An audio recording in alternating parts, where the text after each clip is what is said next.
Hello, everyone, and welcome back to this DDCA T20 preview and review podcast. I'm Brent Wilson once again, and joining me is Mitch Bourke, one of the finest young journalists from the Southeast area. Mitch, welcome. Sweet, thank you for having me on again. And yeah, let's get into it. Very keen. Yeah, it was a very strange weekend of matches in the first round of the DDCA T20 comp. Lots of upsets, and we tried predicting a few of the winners last week, and we probably failed absolutely miserably because there's a lot of results that didn't go how expected. But that's what happens when they haven't played for 3 or 4 seasons. It's pretty hard to predict what will happen. All right, so we'll get straight into it, and yeah, probably straight away a pretty interesting result there at Doveton. In the first match, it was Doveton 8 for 148 off 20. Dale Tormey, the marquee player from Pakenham, came in 4 4s, 4 6s, and he's 54. Simon Mackey was ably supporting him, 29. Athu Madali, 2 for 18. Willowawachi, 2 for 31, and Kumar 2 for 32. So they posted 8 for 148, as I said there. And then Parkmore could only manage 108 in their response. It was Ryan Hendy and Nathan Wilson who were tied up top with 2 wickets each. Trent Rolfs was 3 for 22 off 4. But there was a little bit of a fight back from Willowawachi, 47, batting at number 7. So he had a good day out. And Dale Tormey just to finish off his day or his match as well, 2 for 12. So the win there for Doveton by 40 runs. The second match, Parkmore batted first. Mohammed Sarfraz made 51 on out, carrying the bat through the innings as his team posted 8 for 134, off their 20. Nari Warren in response only could manage 118. There was a 39-run partnership for the 8 wickets, so they were well out of the game quite early, with Nash taking 3 for 20 and Atha Madali taking 4 for 17 off his 3.3. And then finally, this was a big result here. Doveton 5 for 225 off their 20. Simon Mackey 114 with 2 4s and 14 6s, if you don't mind. The boundaries were a bit too small for him. Dale Tormey as well was there with another half century, 54. And Narrow could only manage 97. Smart 4 for 10 off 4. And Dale Tormey 2 for 20. So Mitch, Doveton getting the job done quite resoundingly. Yeah, a real surprise packet there from that group, knocking off Parkmore, the turf 1 side, and then Nari Warren, who they're like quite even with in turf 2. But yeah, that second game, you touched on it there. That's Simon Mackey innings, 114 with 14 6s and only 2 4s. That's really something to behold, and that's the real like standout kind of performance from that group for me. Because if 14 6s, what's that? 60, like 70, 80 runs just off 6s alone. I don't want to get too into the maths. Yeah. But yeah, and then sorry, yeah. You go. And then obviously knocking off Parkmore, big upset there. So yeah, real good performance from Doveton, and Parkmore will be disappointed not to go through, having been the only turf 1 side in that group. Yeah, I found Parkmore pretty sloppy from what I could see in the field. They weren't quite up to a clinical sort of turf 1 standard that you'd expect from other teams. And we will go through that later, probably like Berwick and Springvale South teams that will not let anything slip. But yeah, the boundaries were brought in by 20 metres, and the guys were always just hitting the fence. They were hitting it over the actual boundary anyway. So not sure why they needed to bring it in, but there you go. Doveton goes through to their quarterfinal, and they will play the winner of this group that we'll go through right now. Hampton Park made 139 batting first in their first match. They actually struck the ball pretty well for a team that was, I guess, has to come up against a team that is much better than Cranbourne. But they probably had a few silly shots. So they fell 20 or so runs short. Harasar Soup Singh 4 for 33 off his 4, and Fathers 3 for 15 off 4. Cranbourne, well, they made it hard for themselves. They were 9 for 62 off 8 early, with Singh making 38 off 27 and Lamb 27 off 22. But then tight bowling from Hampton Park meant that they brought it right back. Kellett 3 for 16 off 4, Parampreet Singh 2 for 7. But in the end, Cranbourne getting the job done just by 2 wickets with 4 balls remaining there. In the second match, it wasn't quite the same sort of output from Hampton Park. They were bowled out for 59 against Springvale South. Kimura 2 for 8, Mackenzie 3 for 5, and Baxter 2 for 2. Not much to talk about there. And in response, Springvale South did easy, 3 for 63 and 7.2 overs. Jordan Wyatt 31 off 19, winning by 7 wickets. And finally, it all came down to the third one. Springvale South 948 Mitch Forsyth, 41 off 37. Wyatt, 22 off 15. But there was 4 run-outs. So, again, they probably fell a few runs short in their first innings, but it didn't matter. Cranbourne, they slowly but surely let the pressure get to them in the end. They were 3 for 48 after 10, 5 for 57 after 13. Kumara came in 4 for 11 and took 3 in the over after that to finish it off. Cranbourne losing that one by a significant margin. So Dubton versus Springvale South is the first quarterfinal we'll go through. Mitch, what do you see that one going as? Oh, so we're jumping straight into the quarterfinal preview? Oh, do you want to talk about Springvale South first? Oh, I don't mind. I will just quickly touch on, so those 2 games, those 2 Cranbourne games, the Hampton Park one, and I feel like what really killed Hampton Park was their wickets in clumps. Like they were 5 for 103, then dropped to 8 for 103, so 3 for none. And there was 2 for none as well. Although they had like a 30-something run 9th wicket partnership, so that helped them up. But yeah, and for Cranbourne, Harsarup Singh, as you touched on there, made 38. He was just destructive through mid-wicket, just clearing that leg, and like every boundary hit just through the line. So yeah, and against Springy South, it was just the starts that were the real difference. Like Springy South were flying through the first 6 or 7 overs as Cranbourne.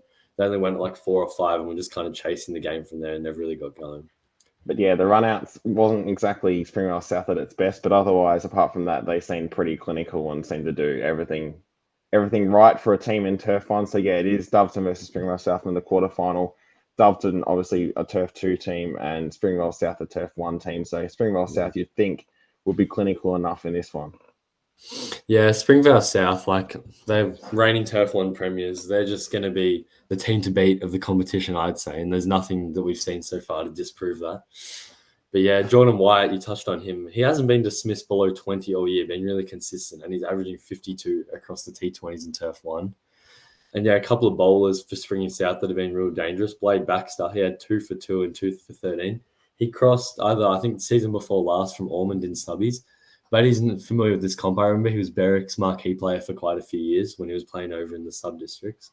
So he's a real good bowler. And he goes up to the Northern Territory as well, I know. And then Yoshan Kamara, he had 2 for 8 and 4 for 11. So another tight, handy bowler to watch. But yeah, Dulverton, they did really well in the group stage, but I think they'll meet their match in Springy South. There we go. So Springvale South through to the semi-final day, which I'm pretty sure is on the same day as the grand final day. All right, a result that probably wasn't a surprise was the matches involving Berwick, Limbrook, and Silverton. The first match was Limbrook and Silverton. Limbrook posted 5 for 162 off their 20. Tajbir Power, 38. Jay Walia, 23. Opening the batting with a good partnership. Chapa Lamungadugu, 27 at number 3. Adam Baden, 17 at number 4. And Boston, 40 at number 5. So a pretty all-round performance with the bat there, and they finished it off bowling Silverton out for 71 off 17.2 overs. Simpson 2 for 19 off 4. Jay Walia 2 for 14 off 4, and Chandrasekhar 3 for 8 off 4, winning by 91 runs there. In the second game, Berwick came involved into the tournament, and they posted 6 for 181 off their 20 overs. Geordie Cleland 36 with Chase Moore being dismissed early. It meant that Nathan Walsh, the marquee player from Listville, came to the crease and he scored 71 to go with his average of 76 for the season playing in the Ferntree Gully competition. 106-run partnership there, and then Lockie Brown 39 at the end. Limbrook in response could only manage 50 all out. Top score was 10. Siwis with 4 for 7 off 4. Perrin 2 for 10 off 4, and Chase Moore 2 for 17 off 3. 131 run win there for Berwick. And then Silverton in the third game posted 118. Not a bad score, really. Dillman 32 in before Kevin Boldsing scored 61 there. Callum Chasemore took a wicket with the catch being taken by his dad. So that was a good, nice moment there. And he also took another crucial wicket of Ratnayake as well. And then Berwick chasing it down in 13.2 overs, 2 down. Jake Hancock 35. And Nathan Walsh, once again, 38, winning by 8 wickets. So Berwick, doing what they were expected to do, I guess. Yeah, really interesting group because you had Limbrook just dominate Silverton to win by 91, then come out, probably straight after because the games are back-to-back and just get pumped by Berwick, rolled for 50. Obviously, quite a jump in standard there. But yeah, Berwick, like we said, they've dropped off a bit from what they used to be, but just blessed with a really easy run so far.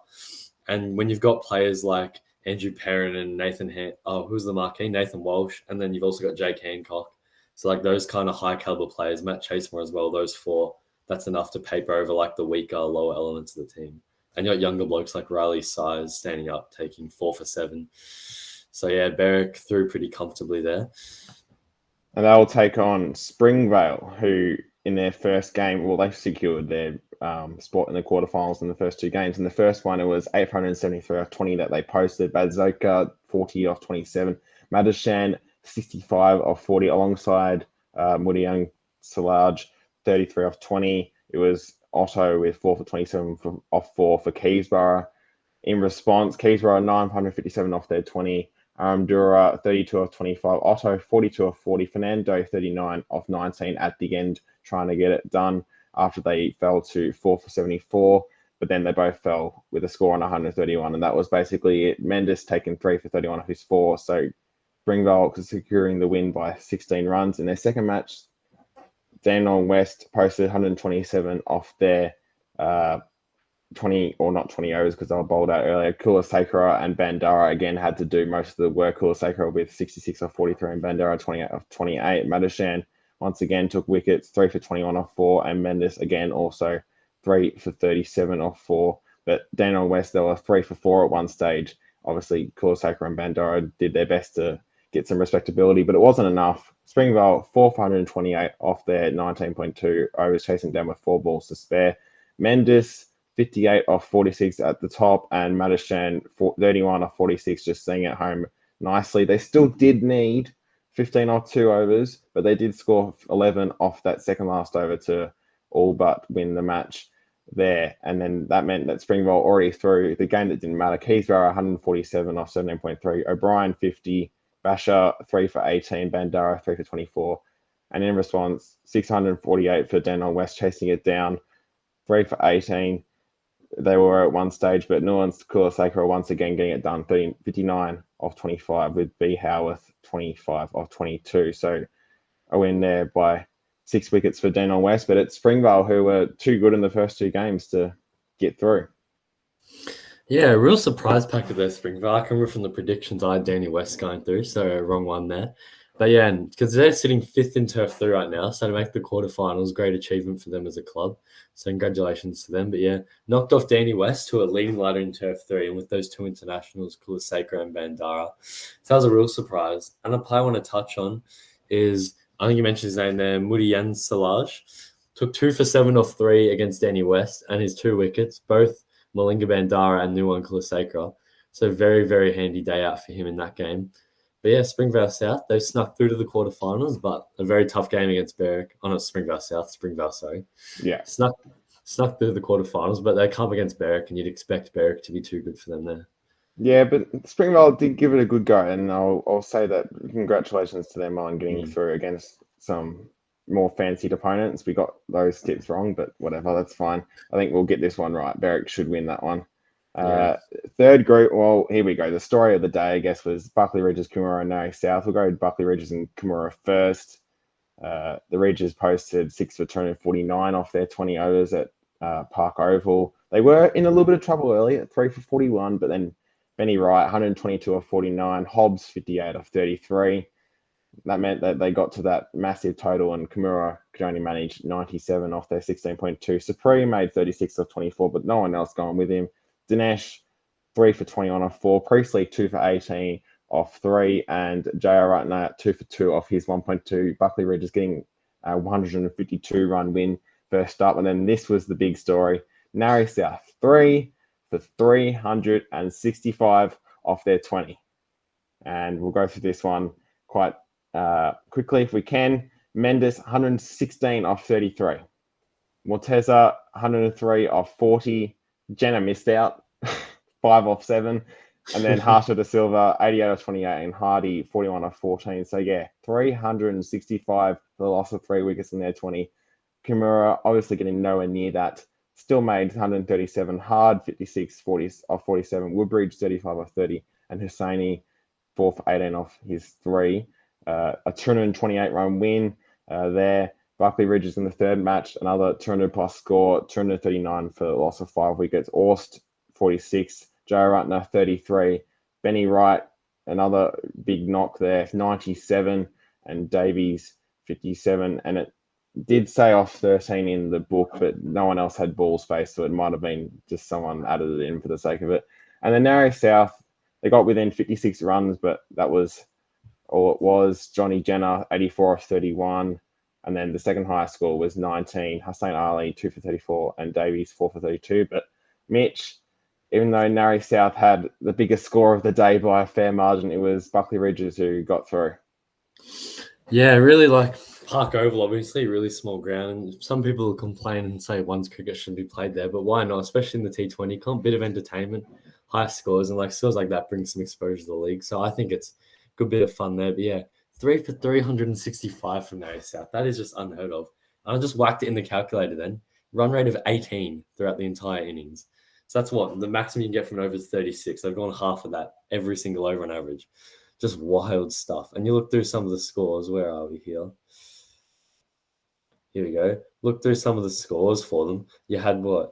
116 or 33. Like blokes going at like 4-run, like strike rates of 400. It's insane. So yeah. But Buckley, very strong, obviously. Too strong for Narrow South. But I want to note scores of 239 and 249. So consistently just putting up huge scores, even though it is Park Oval. But yeah. Ben Wright, as you touched on, 122 and 97 not out in both games.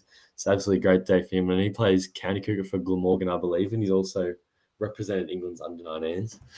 But yeah, Buckley, too good for Narrow South, because that was the game it came down to in the end. You never really expected Kamora to contend with them. And yeah, Buckley too strong in the end, so they progress.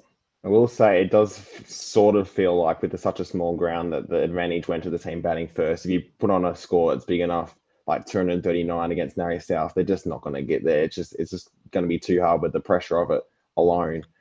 So yeah, Buckley Ridge is through. In the other, well, whoever they're playing is decided by this group. Parkfield in their first innings, 586 off their 20. Malasekera, 72, did most of the work with the bat there, but lots of handy contributions with a few scores in the late teens to early 20s. And it was Justin Greywell with 3 for 36.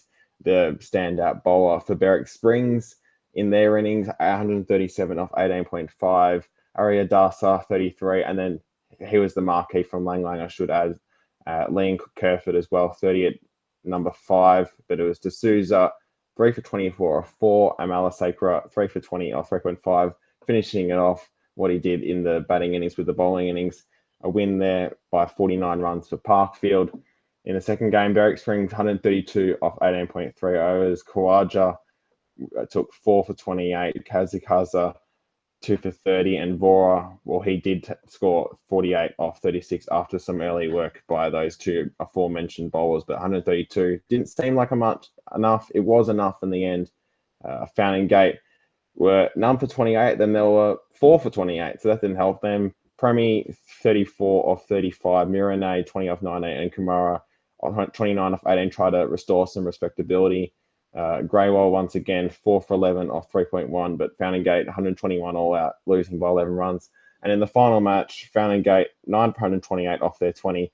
No one really was there to do much except for Premier, who scored 51 off 35. He was dropped on 0, but nonetheless, he made them pay with a few big bombs, but no one else did. So Cannon 3 for 32 off 4, Malasekera 3 for 21 off 4, and Parkfield chased it down very easy with 5.3 overs to go. Goodyear 24 off 12, Malasekera 27 off 14, D'Souza 23 off 17, and Helen Gode cruising home as the marquee player 32 off 33 to see Parkfield home by 6 wickets. So they go through in their group as well. Mitch, what do you make of their performance? Yeah, obviously pretty good effort from Parkfield because they're Turf 2 side. So yeah, good effort to get through, knocking off Fountain Gate, especially. That was a good win. But yeah, interesting point I want to bring up is their marquee player, Sachin Hullingode. He plays for Bayswater. And actually, I played against him in our game on Tuesday in the T20s. But he won't, because these games are this Tuesday, so he won't be available because Bayswater have their own T20s, the second round of the subbies ones on Tuesday night. So I don't know if they expected to get through or not Parkfield, but they'll have to find a new marquee player there for the quarterfinal against Buckley. But yeah, another one, Davy Premier, I think he had 35 and 50 odd, and he's a young bloke, 19, 20. So that's a good performance from him, especially. But yeah, Parkfield through. Yeah, so Parkfield through against Buckley Ridge. Both were the hosts of the day, so they played, but this time it's going to be Buckley Regis who get to host again at Park Oval, which we should see a few more big scores probably yes, as well. very So exciting. we'll see how we go. And then into the final group, Beaconsfield versus Hallam Cora Park was the first one. Hallam Cora Park could only manage 9 for 118 in the end. They had a 33-run opening stand between Hammond and Rehan, but that was about it. Jack Birchall was the chief destroyer with 4 for 21 off his 4, and Cooper, the club coach, was handy with 1 for 13 off his 4. And then Beaconsfield, in response, chased it down with only 7 balls to go. Tyler Clark carried his bat through the whole entire innings, 59 off 48, as 1 wicket did fall to each of White, Hammond, Dewan, Hawking, and Hilliard. But Beaconsfield getting it done by 4 wickets. In the second match, 3 for 164 off 20 did Beaconsfield score against St Mary's. Mark Cooper, this time the other member of the opening partnership, scored the most runs with 70, including 4 sixes in 1 over. Tyler Clark was still there, 41 as well, in a 117-run opening partnership. And that score was well too much for St Mary's. Bowled out for 55, cutting 3 for 11 off 2. He struck thrice early, and then Madashankar 2 for 1 off 2, and Mark Cooper 2 for 12 off 3, getting it done by 109 runs there. And in the match that didn't matter, Beaconsfield already secured their spot in the quarters. St Mary's 480, Pradeep 65, Nani Akara 48 defeated Hallam Cora Park 565, Painter 47, and Jay Singer 39 by 15 runs. So Beaconsfield were very impressive in this match and these games. Sorry, I should say, Mitch. Yeah, massive, because they were probably one of the unluckiest draws to come up against 2 Turf 1 clubs, and they knocked off both of them. So great effort from Beaky, who are flying high in Turf 2 at the moment. So yeah, we see them progress through to the quarterfinals. And a couple of standout players like you touched on, Jack Birchall, who took 4 against Hallam, and Tyler Clark scoring 59 and 41. And he's also got a Turf 2 ton to his name this year, so in a rich vein of form. But yeah, Beaky, real surprise up from them, and a surprise not so good performance from Hallam, who lost both their games and sitting second in Turf 1. So yeah, a bit of a shock one from there, but who knows? It's a T20 comp. Sometimes the form's a bit hard to gauge, I guess. But yeah. Yeah, I guess the impressive thing was realistically Beaconsfield restricting Hallam to 118 and then bowling St Mary's up for 55. So the bowlers really doing a lot of the work there. And then Cooper and Clark really just had to make sure they stayed in, I guess, and they would get the job done. And they did in the end. The final group we'll look at is HSD, Lindale, and North Dandenong at Barry Power Reserve. In the first game, it was HSD who made 8 for 163 off their 20. Gardner, 52, is the marquee player. De Silva, 56. Philpin later on scored 28. Montgomery was hit around by those guys I just mentioned with 2 for 47 off his 4 overs. And Silva took 3 for 24 in response. Lindale falling only just 12 runs short.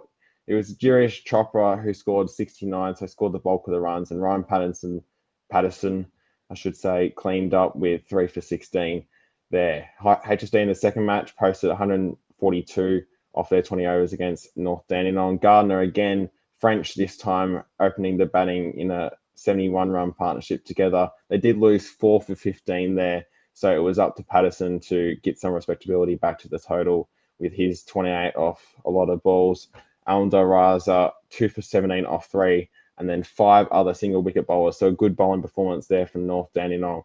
And in response, they chased it down in a strange way. They chased it down with plenty of balls to spare, but they also lost 7 wickets because they were trying to bosh every ball into the stands, but that's fine. They got the job done. Kearney was the tightest of them all with 1 for 26 off 4, but that wasn't enough. De Silva bowled a no-ball 6 at one point to Muhammad Khan, and that was it. Basically, he scored 26 off 15 to see them home by 3 wickets.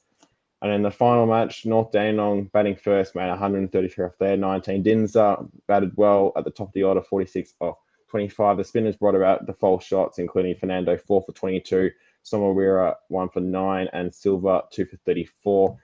McCartney at the end had to see North Dandenong crawl to 133 off their 19 before they were bowled out. Lindale in response, though, they were doing all right, and they had a well-measured approach to the innings at 2 for 81 off 12, but all of a sudden they just lost the plot somehow. I'm not quite sure how. I was watching that match back, and I couldn't really tell why they all of a sudden started to lose wickets, but they did. Langmani 2 for 20 and Raza 2 for 24 as the spin bowlers doing the job, and then North Dandenong winning by 18 runs. So North Dandenong get through there, however unconvincing. Yeah, pretty unconvincing from them against probably two stronger Turf 2 sides, but still nonetheless good to get the job done, I guess. So yeah, I spoke to HSD coach Craig Hookey about those games and a couple of notes he had from them. He was really impressed with his marquee player, Mackenzie Gardner, who struck a 52 and 39. Said he really showed the team how to build an innings and really just went through the gears well, quite clinical there. Also, in that first game, it was against Lindau.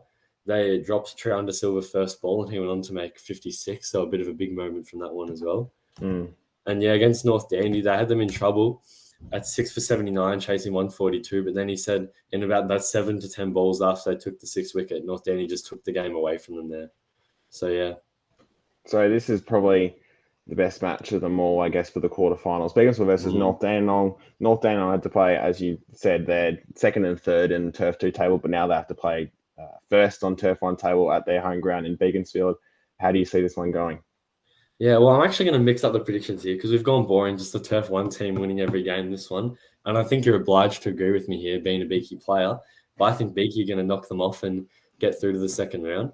And another little note I want to make about North Dandy is looking through kind of their scores from those two games. I guess it's a bit of a double-edged sword, this, but they didn't have real standout performers, real match winners, more just consistent performers, like everyone chipping in. Like no one took more than 2 wickets for them in any game. The highest score was only 46 from Rammeet Dinsda. So while it's good to have that even contribution, everyone chipping in these kind of competitions where it's pretty close, you do need those match winners to stand up, like Beaky have Jack Birchall, Tyler Clark, Mark Cooper, these guys that can really grab the game and take it. And I think that's just what North Dandy's lacking at the moment. And Beaky, they've got their towel up, the momentum's high.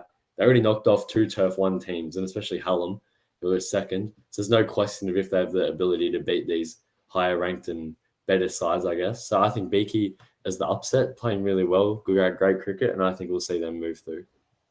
I think with back to North Dandenong, I think consistency across the board is pretty good in the bowling attack, not so in the batting when they're all throwing their wickets away. They get a bit of momentum going instead of just, calming it down. I was listening to our club coach at Beaconsfield yesterday, and he was saying that the tactics is you hit a 4, you hit a single the next ball, and I guess that's probably something that North Dandenong probably weren't practicing as much, I would argue. They were probably just swinging every ball once they realised that they were going okay and getting themselves out. So Beaconsfield will get that one done according to you. Yep. Would you agree with me? If you had to go prediction, who are you going for? Even though I agree. I think Beaconsfield will do it. I don't think North Dandenong were not even remotely convincing in their wins, I guess. So in the quarterfinals, we've got Doveton versus Springvale South at Alex Nelson Reserve. Mitch has gone for Springvale South there. Berwick versus Springvale. Berwick winning there easy, as most would predict. Buckley Ridges versus Parkfield. Again, another one where it's probably easy to predict, going with Buckley Ridges. And then perhaps the match of the round. Beaconsfield versus North Dandenong. Mitch is going for Beaconsfield, but that should be a good game at Perk Allison Reserve there. So there we go. We got the quarterfinals coming up on next Tuesday. So make sure you can get down to one of them or watch a live stream if there is one. However you get involved, make sure you get involved. Mitch, you've got your own T20s again coming up. How'd you go on the first one? Yeah, first one was pretty good. We got the job done against Bayswater. And I remember I played the same fixture there against Bayswater a few years ago, and they put like 230 on against us and we got plastered. So good to get one back against Bayswater. And yeah, we've got Noble this week. And if we win, hopefully through to the quarterfinals. But yeah. Bit of a local derby. Pardon? Bit of a local derby, this one. Yeah, it should be good to see how it goes. Always a bit of rivalry between Noble Park. So yeah. There you go. All right, guys. Thank you for watching this video. Hopefully your team wins in the quarterfinals, and we'll see you later.